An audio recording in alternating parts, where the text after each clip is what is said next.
FAA और दीगर असामियों के उम्मीदवारों की जानिब से हालिया एहतजाजी मुजाहिरों को लेकर डॉक्टर बेग ने कहा कि दफा 370 के बाद बीजेपी के रोजगार फराहम करने के तमाम दावे झूठे साबित हुए हैं। कह रहे थे कि ये सारे जो मुसीबतें हैं, मुश्किलात हैं, इनकी जड़ आर्टिकल 370 और 35 ये है और इन्होंने इसीलिए उसको रिवोक किया है, इसीलिए डिसऑपरेशनलाइज किया है आर्टिकल 370 को लेके।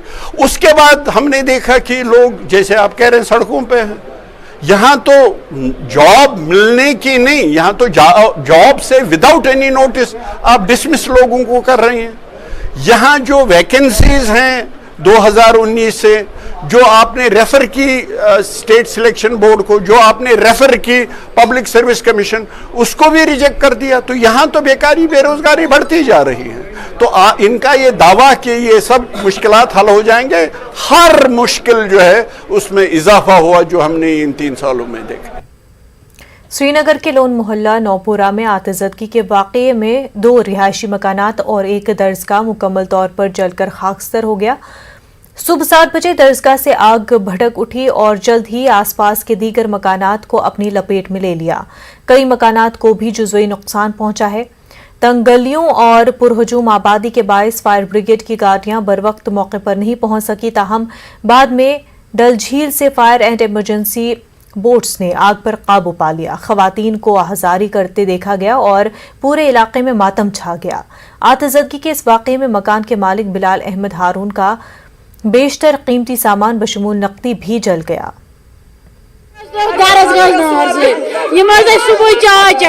बचन स्कूल करान गो नार जहिर सर्विस वाल वात सहल सारी और कहें यीतिस कलस ये गई अम रब सुंद कसन नशून ज्यादा मजे तमाम चीज फीजर डी फीजर तमाम चीज फ्रिज सोरी गो खाक सर पान वो मोज अख साइड माज बेकार ये बोई डोज त्रावन। यह वाक़ा सवेरे हुआ था नमाज के बाद, लगभग यही कोई 7 बजे ये वाक़ा पेश हुआ कि वहाँ पे बच्चे पढ़ रहे, दरसगाह था, उन्हीं के ऊपर से आग लग गई। पता नहीं चला कि ये आग कैसे लग गई, क्या हो गया।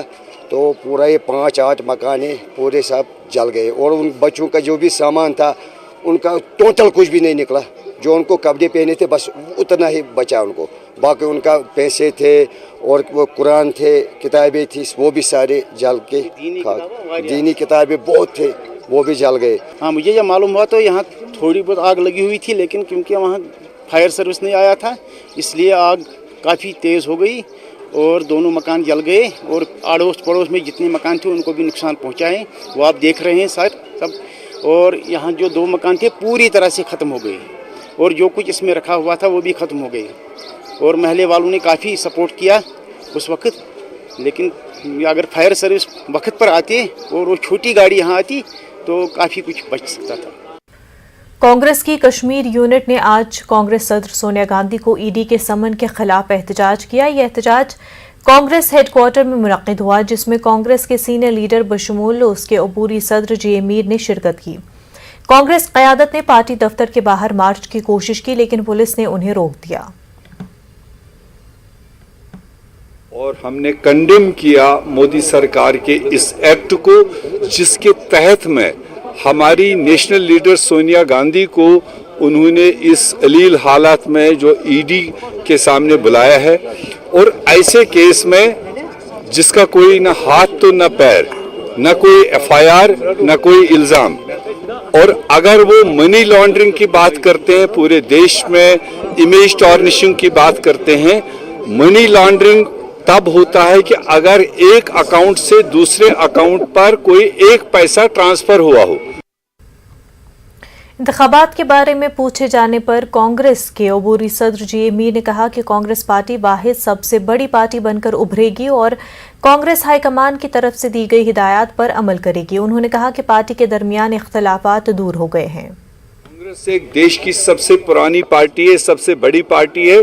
मैंने बारहा ये कहा, इसमें डिफरेंस ऑफ ओपिनियन हो सकता है, उसमें मतभेद हो सकता है, और वो मतभेद जब लीडरशिप सुनती है, सब लोग अपनी अपनी बात रख चुके हैं, उसके बाद किसी के भी मन में कोई मनमुटाव नहीं है।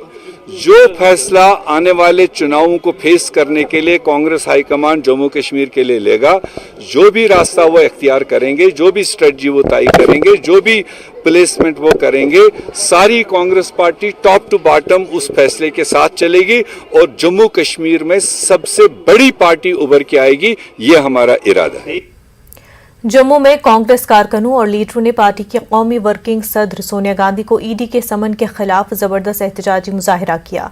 सीनियर लीडरों, साबिक वज़रा, कानून साजों और पार्टी कारकुनों ने बड़ी तादाद में मोदी हुकूमत के खिलाफ पार्टी हेडक्वार्टर से एक जबरदस्त एहतजाजी रैली निकालने की कोशिश की। वो सोनिया गांधी और राहुल गांधी जैसे पार्टी के कौमी रहनुमाओं को ईडी के जरिए मुसलसल तलब किए जाने पर नाराज थे। उन्होंने इल्जाम लगाया कि मोदी हुकूमत अपोजिशन लीडरों की आवाज को दबाने की कोशिश कर रही है, क्योंकि वो हुकूमत की मुबैना नाकामियों को उजागर कर रहे हैं। ताहम पुलिस ने कांग्रेस कारकुनों को आगे बढ़ने की इजाजत नहीं दी, जिसके नतीजे में पुलिस कार्रवाई हुई। बाद-अज़ां पुलिस ने तमाम एहतजाज करने वाले कांग्रेसी कारकुनों को एहतियाती तवील में ले लिया। खिलाफ, बेरोजगारों के खिलाफ, डेली वेजरों के खिलाफ, आंगनवाड़ी के खिलाफ, NYC के खिलाफ, आज कांग्रेस लीडरों के खिलाफ जो जुल्म उन्होंने तशद्दुद शुरू किया हुआ है, उसकी कड़ी आपको नजर आ रही है कि हमको 5 मिनट भी कांग्रेस ऑफिस से आगे जाने नहीं दिया। हमको जुल्म और जबर करके अब थाने ले जा रहे हैं इन गाड़ियों में। गुज़िश्ता चंद रोज से जम्मू कश्मीर, खासकर जम्मू सूबे में कोरोना वायरस के मरीजों की तादाद में इजाफा हुआ है। न्यूज़ 18 उर्दू ने जब एहतियाती तदाबीर के बारे में जम्मू मेडिकल कॉलेज के प्रिंसिपल डॉक्टर शशि सुधन शर्मा से जानना चाहा तो उन्होंने कहा कि लोगों को 2 गज की दूरी के साथ साथ मास्क का इस्तेमाल यकीनी बनाना चाहिए, ताकि इस वायरस को फैलने से फौरी तौर पर रोका जा सके। उन्होंने कहा कि इस वक्त सामने आया वायरस जल्द फैलने की ताकत रखता है, इसलिए हमें काफ़ी एहतियात बरतने की ज़रूरत है। डॉक्टर सुधन ने कहा कि वायरस के अभी तक हमने 3 मरहले देखे हैं और अगर एहतियात नहीं किया गया तो वायरस का 4था फेज आ सकता है। पता था कि सारे वायरसेस की तरह ये म्यूटेशन प्रोन है, ये अच्छा ट्रांसमिसिबल वायरस है और उसके लिए बड़े जल्दी ही हमारे यहाँ प्रिकॉशंस, जिसमें मास्क का पहने रहना, हैंड सैनिटाइजेशन करना, अल्कोहल बेस्ड हैंड सैनिटाइज़र से या बार बार साबुन पानी से हाथ धोना और सोशल डिस्टेंसिंग, जिसमें 3 मीटर की दूरी बनाए रखने में बेहतरी होगी कि एक से दूसरे में ये नहीं फैलेगा। ट्रांसमिशन चेन रोकने के तरीके। दूसरा, अब तक हम इसकी 3 मेजर वेव्स से भी जूझ चुके हैं और देख रहे हैं पिछले 10 दिन से कि एक रिसर्जेंस है, अपवर्ड ट्रेंड है। बहुत सारे पॉजिटिव केसेस आ रहे हैं। आज की डेट में हमारे पास 13 एडमिशन्स यहाँ मेडिकल कॉलेज में हैं और कुछ प्रेग्नेंट वुमेन, 6 कोविड की प्रेग्नेंट वुमेन को हमने दाखिल कर रखा है अपने MCH हॉस्पिटल में, जो mother and child health care services के लिए बेसिकली था, लेकिन उसको कोविड डेडिकेटेड हॉस्पिटल बनाया हुआ है। कोई भी सर्जरी इमरजेंसी हो या नॉर्मल डिलीवरी हो या सिजेरियन सेक्शन हो, वो उसी कोविड डेडिकेटेड हॉस्पिटल में करते हैं। तो ये पहले ही हमें ऐसा ही अंडरस्टैंडिंग थी कि ये वेव्स की शक्ल में आता रहेगा। वक्त हो गया एक छोटे से ब्रेक का। जल्द